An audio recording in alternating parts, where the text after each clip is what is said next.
Hi everyone and welcome to today's video. My name is Angel DeSantis. I am a religious trauma counselor and a yoga teacher.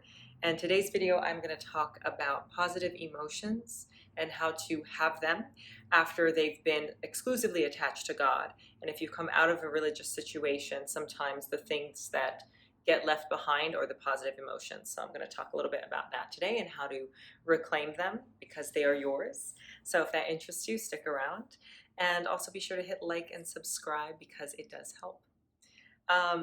So I'm going to start just with a list of positive emotions. And as I read them off, just notice how they feel as you hear them and think about what your brain associates them with. So we are starting with the 10 most common positive emotions. One is joy, gratitude, serenity, interest, hope, pride, amusement, inspiration, awe, love, altruism, satisfaction, and relief. So that's a list of, I guess, the 10 most popular positive emotions. And I don't know for you, but every time I used to hear these, I would only associate them with God. So serenity or peace was always something that I could only get from God. Satisfaction, of course, I could only get from God. Joy, gratitude, those were exclusively for God. Pride, that was reserved for God. Um, and so all of these things, which are really positive emotions and which you need in order to live a healthy life, if all of those are attached to God and then you're in a situation where you lose the relationship with God, or you finally acknowledge that you have an incredibly abusive relationship with God and you need to move away from it, then all of these positive emotions sometimes also get lost in the scramble because you do end up losing so much of your mental structure when you come out of something like that, that it can be really, really difficult to try and figure out, okay, how can I feel joy again? Because my joy for the last however many years has been attached to God. Or my sense of peace only comes from being in church, or my inspiration only comes from hearing songs that, praise God, or my sense of pride only comes from when I'm making God look good. So all of these things that are good and healthy, if you're in a abusive religion, they won't let you feel any positive emotion unless you tie it to God. And of course, they control the narrative of who God is and what God is for you. So they allow you to feel positive emotion pending what, quote, God thinks of you, which is, of course, what they, the human being who's trying to control you, is actually feeling about you. So I would ask you, um, if you ever feel joy or if you feel gratitude, where you get your peace from. How do you feel hope? Do you feel pride in yourself? Where do you get your amusement? Where do you get your inspiration, your sense of awe? Where is your love? Um, where does your altruism show? Where is your satisfaction and your relief? And that's a really long list. And you don't have to answer me. You can if you want, put it in the comments. But those are really worthy questions to ask. And I think it is a worthy thing to take a moment to notice if you also let go of these positive emotions when you lost your faith or when you were forced out of your faith or whatever it is. Because for me, it was really, really difficult. I felt all my positive emotions felt safest when attached to God. Because if I loved a human being, human beings are human beings. They're going to disappoint, they're going to make mistakes, they're going to mess up. But I felt like I could love God the most because God, first of all, He loved me back. And secondly, He would never do anything wrong. And if He did something that hurt me, I must have deserved it. But God felt like a safe place to put love down. And then, of course, hope and inspiration, awe and gratitude and peace, all of that I was taught could only be sourced from God. And when I left the cult that I was in, it was in a cult called the Children of God. And when I left that, I maintained God for a little while because I didn't know that I could have these positive emotions without God in the picture. I thought if I let go of God, I have to let go of hope, of peace, of inspiration, of love, of any desire for goodness, of morals, of ethics. And it becomes very scary. And that is what religious, like, abusive religion's hope is that it'll be so scary and you will feel like you will no longer have access to these positive emotions that you'll stay and you will let them guide your emotions and be in charge of whether you're positive or you're negative. And it's all pending their control because they have, quote, God's ear.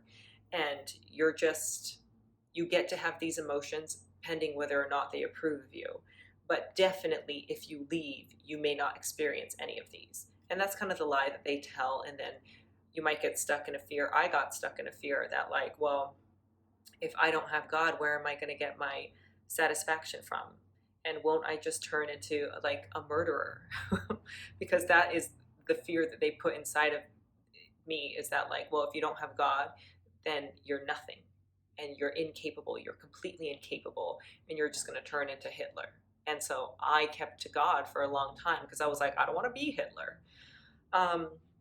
But I wonder if you guys have been through that, if you've been through wondering where to get your joy from, if you have lost your religion or you've lost a church, or like, who do you feel grateful to if God is no longer an option? And I want to pop over to this article from Positive Psychology about the role that positive emotions play in your life, because everything that I listed is really important for you to have, and it's important for you to note that if you are able to feel those things in the church, you 1000% will be able to feel them outside of the church, and even more so. So this says, why do we need positive emotions and what good are they? Aside from simply feeling good, positive emotions are also an important part of the happiness puzzle. While you will probably not achieve lasting happiness based on temporary pleasure alone, positive emotions often provide the foundation for fleeting but meaningful moments that make life worth living. For example, the joy of saying I do to your significant other, the love that overwhelms you upon holding your newborn for the first time, or the immense satisfaction or pride you get from achieving something great in your career.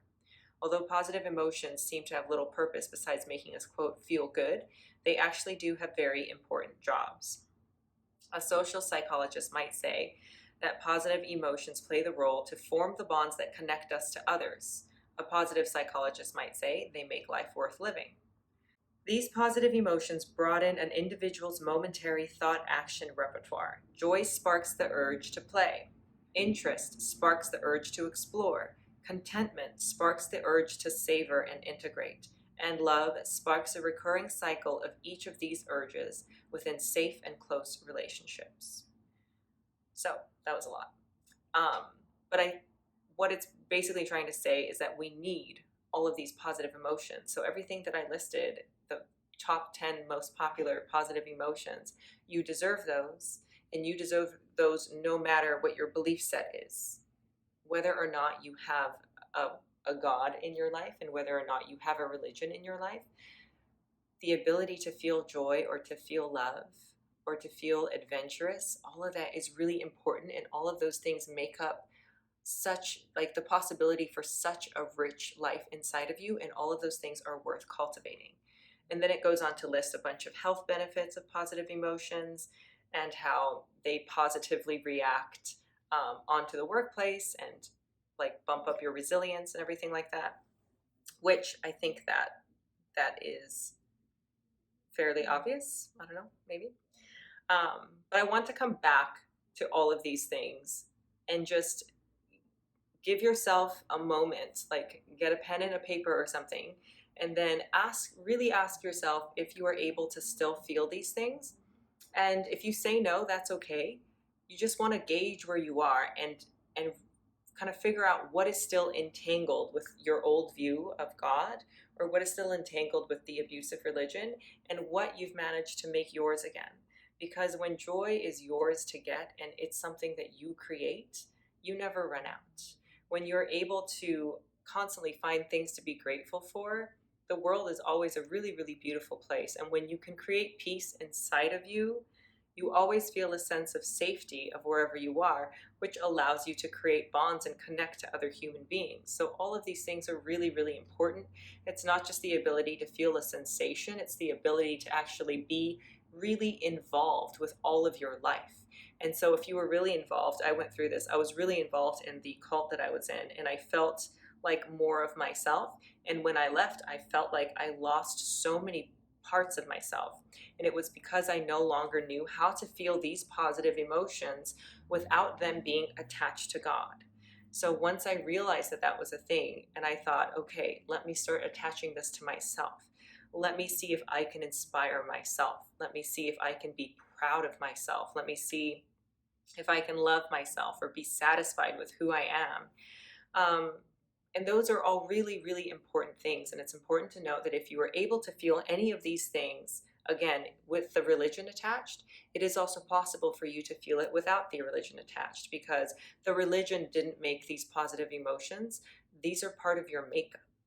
This is something that is a gift for everybody to be able to feel. So you do have the ability to feel these things. And it's just a matter of kind of realizing where they are and exploring how to take them back and make them yours again. So I'm going to read it off one more time. So if you want to have a little pen and a paper and then listen to the positive emotions and think about either how you feel or where you get yours from, then that might be a fun little exercise. And if you're doing it, then I would like to remind you that there is no wrong answer. There's just what you feel, and your emotions are good, and nobody's watching you. You're not going to be punished. So with that in mind, I'm going to go over this list of positive emotions. The first one is joy. You can ask yourself where you find joy. Can you make it for yourself? And what would that be like? The next one is gratitude. It's fairly simple. But ask yourself, do you create gratitude, or what do you associate gratitude with? Can you create it, or is it attached to something? If so, what? Serenity or peace, a state of being content. Interest, hope, pride, amusement, inspiration. Where do you get your inspiration? Can you create it? Awe, A-W-E, not A-W-W. Love, where do you get your love? Where do you create it? Altruism, helping others, the pleasure of helping others. Satisfaction, and finally, relief. So I hope that you wrote them down. If you have some time, I encourage you to just run through and journal a little bit. I find journaling really helpful because for me, when I started journaling, I realized I had to finish my thoughts, because the way that my thoughts were coming off of religion, I would have a thought until I thought I would get in trouble for it, and then I would turn the thought and I would just like ping pong through and try and stay away from a thought that might get me into trouble. And when I journaled and I was no longer in a cult and no one would catch me journaling and then demand to see what I wrote, then I wasn't afraid, and I was able to actually have enough time and safety to complete my thought. And then that allowed me to see what my thought patterns were. And from that, I was able to discover a lot. So I encourage you, if you have time, to sit down and just write a little bit about what those words conjure up and how you feel about them. Are you self-sufficient to be able to create these positive emotions, or are they still attached somewhere? And again, there's no wrong answer, but it is always useful to have that information about yourself, and then you can look at it and decide what to do with it. So I hope that this was helpful. As always, if you have something or if something comes up and you want to share it, leave it in the comments. I do read them. And thank you for being here, and I'll see you next time.